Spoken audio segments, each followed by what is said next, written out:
ચાલો ખેતીની એક એવી પ્રથા વિશે જાણીએ જે ફાયદાને બદલે નુકસાન કરી શકે છે. છાણિયું ખાતર વાપરતા ખેડૂતો માટે આ એક મોટો સવાલ છે. શું તે ખરેખર ફાયદો કરે છે? ઘણા ખેડૂતો સમય બચાવવા કાચું કે અધકચરું ખાતર સીધું જ ખેતરમાં નાખે છે. પણ આ જ આદત જમીનની ફળદ્રુપતા ઘટાડી શકે છે અને પાકને પણ નુકસાન કરી શકે છે. પહેલું જોખમ, કાચા ખાતરમાં નિંદામણના જીવંત બીજ હોય છે જે આખા ખેતરમાં ફેલાઈ જાય છે. એટલું જ નહીં, આ ખાતર પાકમાં રોગ ફેલાવતા હાનિકારક જીવાણુઓનું ઘર બની જાય છે. અને સૌથી મોટી વાત, એ સડતી વખતે જમીનમાંથી નાઇટ્રોજન ખેંચી લે છે જે છોડને મળતો નથી.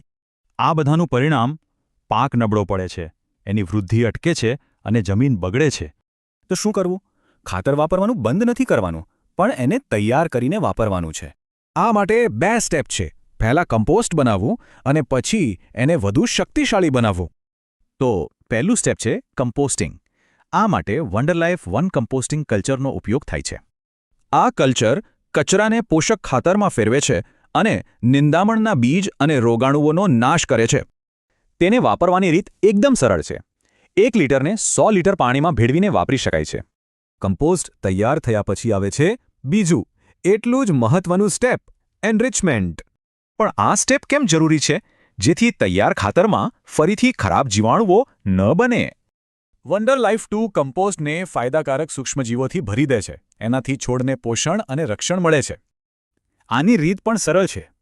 1 ટન તૈયાર કમ્પોસ્ટ પર સ્પ્રે કરી બરાબર મિક્સ કરવાનું. તો જુઓ, ફરક સાફ છે. એક બાજુ નુકસાન છે અને બીજી બાજુ જમીનનો સુધાર.